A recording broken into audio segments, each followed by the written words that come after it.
자, 곱셈, 행렬의 곱셈에서는 A, B랑 B, A가 서로 같다고 확신할 수 없다. 즉, 다르다라고 보는 게 맞다라고 되어 있는데, 당연히 특수한 케이스에서는 둘이 같게 되겠죠. 가장 간단한 예로는 둘 중에서 하나가 0이면 어떻게 되겠어요? 그쵸? A 곱하기 0, 0 곱하기 A 둘 다 0이잖아요. 그럴 때는 당연히 성립을 하겠죠. 그런 식으로 특수한 조건을 만족을 하면 A, B와 B, A가 같아질 수도 있어요. 이게 10번째 유형인데 그럼 여러분들이 궁금하시겠죠? 그럼 어떻게 해야 같아질까? 이게 뭐 물론 엄청 독특한 경우도 있긴 있는데 근데 어찌 됐든 간에 대부분 같은 경우에는 무엇이 있냐? 한쪽에 스칼라가 뭐예요? 벡터 스칼라가 있는데 그냥 결국엔 이거예요. A, B가 있는데 이 B라는 친구가 A의 K배라고 나타낼 수 있을 때, 그러니까 한마디로 B랑 A랑 서로 어떻게 되어 있을 때, 연관이 되어 있을 때, 일종의 함수 관계를 가질 때랑 비슷하다고 생각을 하시면 돼요. 즉 B를 A꼴로 I에 변환해서 나타낼 수 있을 때, 혹은 B가 A 플러스 2다 라고 하면 한번 넣어봐요. A 플러스 2를. 그럼 어떻게 돼요? 이렇게 계산을 하나 아니면 이렇게 계산을 하나 똑같이 A제곱 플러스 A가 나오잖아요. 그쵸? 이런 식으로 함수 형태가 되면은 무엇이 된다는 거예요? AB랑 BA가 성립한다. 즉 교환 법칙이 성립을 한다는 거예요. 그다음에 한쪽이 항등 행렬이라고 하는데 얘는 2라고 표현을 하거든요. 이 2는 뭐냐면 1, 0, 0, 1이에요. 얘는 마치 그냥 상수항 같은 놈이라고 생각을 하시면 돼요. 어떤 행렬을 곱하든 자기 자신이 나오는 그런 친구예요. 그래서 만약에 둘 중에서 하나가 2라는 상수 같은 느낌의 행렬이거나 아니면 0행렬 0, 0, 0, 0이면 당연히 교환 법칙이 성립을 하고요. 대각화가 가능해야 된다라고 했는데 선생님이 쭉 그냥 간단하게 적어 왔어요. 근데 이거는 아, 안 알아도 돼요. 일시정지하고 한번 읽어보려면 읽어보시고 결국에는 약간 이런 대각행렬일 때 주로 교환 법칙이 성립을 해요. 그러면 이걸 문제에서 어떻게 표현하느냐 그걸 이제부터 보여줘야 되겠죠. 자, 그러면 문제를 보면 A, B랑 B, A가 똑같다고 교환 법칙이 성립한다. 이런 식으로 안 나오고 뭐라고 보통 이야기를 하느냐?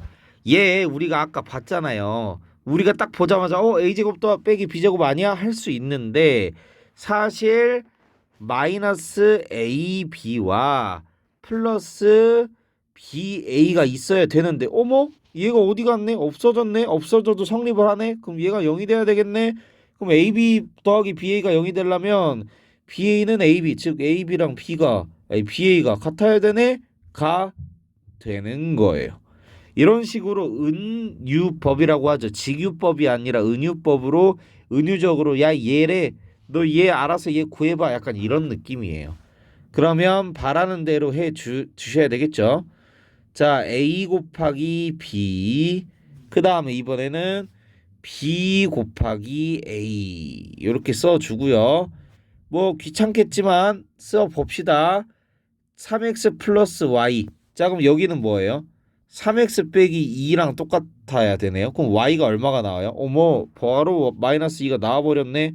마이너스 2 대입해요. 음. 그래도 상관없잖아요. 그쵸?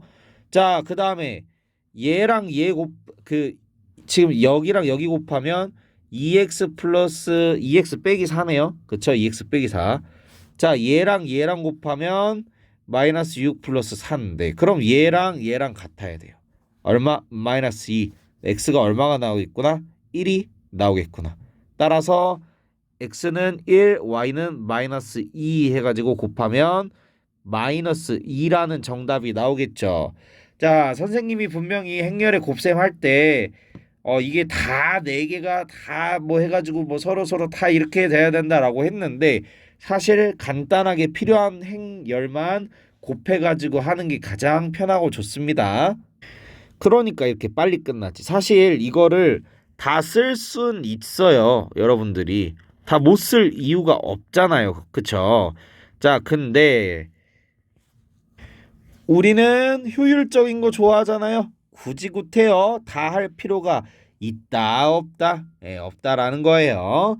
자, 그다음에 아래도 마찬가지예요. 사실 얘를 해보면 a제곱 빼기 3ab 빼기 3ba 플러스 9b 제곱이 나와야 되는데 얘랑 얘가 같으려면 ab랑 ba가 똑같아야 된다고요. 그러면 위아래로 A랑 B랑 AB 곱한 거, 그 다음에 BA 곱한 걸 써볼게요. 지금 먼저 A, B를 썼고요. 이번에는 B, 그 다음에 A. 자, 근데 선생님 눈에 가장 띄는 건 뭐냐면 얘예요. 이 친구. 왜 눈에 띄었냐면 가장 어때요? 깔끔한 친구들이잖아요. 곱하고 곱하면 2y 제곱 플러스 5라는 이행 이열의 항이 완성이 되고, 그럼 얘는 뭐예요? 6xy 더하기 5라는 이행 이열이 완성이 되니까 둘이 같다고 너무 없어지고, 그럼 x 2y 제곱은 6xy인데 x랑 y가 둘 다 0이 아니래요. 이거 뜻이 x가 0도 아니고 y도 0도 아니라는 거예요. 자, 그러면 y로 나눠 2y로 나눠주면 y는 3x가 돼서 y 대신에 뭘 집어넣어도 상관없구나. 3x를 집어넣어도 상관없구나. 그럼 y 대신에 3x 집어넣고요. y 대신에 3x 집어넣고요. 3x 3x니까 여기 9y 아니 9x 3x 6x 그 다음에 여기 9x 자 그 다음에 여기 3x 이렇게 되겠네요. 그쵸? 자 그렇다면 이제 1항 1행 1렬을 보면 2x제곱 그 다음에 18x제곱이니까 20x제곱이 되네요. 자 이렇게 곱하면 2x제곱 18x제곱이니까 2x제곱 똑같고, 그러면 이걸 봐야 되겠네. 1, 5 다른 부분이 여기 있네. 그러면 1행 2열이 뭐가 나오는지를 봐야 되겠네요. 그럼 여기는 6x제곱 더하기 2x고 여기는 4x제곱 더하기 30x네요. 둘이 같아야 되네요. 그럼 x로 나눠주고 바로 x로 나눌 수 있잖아요. 그쵸? 그 다음에 넘기고 넘기면 2x는 28이 나오네? 그럼 x가 얼마요? 14네요. 오, 꽤 크다. 그쵸? 자, 그럼 결국에는 우리가 원하는 건 4x 값이기 때문에 14 곱하기 4를 해주면 얼마가 나오는 게 되겠어요? 56이 나오는 게 되겠죠? 어때요? 은연중에 AB는 BA를 이용해서 너희가 한번 풀어봐 라고 해도 되지만 여기서 선생님이 또 하나 알려줄 건, 이야기할 수 있는 건 AB가 BA랑 만약에 같다라고 하면 그러면 우리는 원래 알고 있던 곱셈 공식 하는 것처럼 해줘도 된다는 거예요.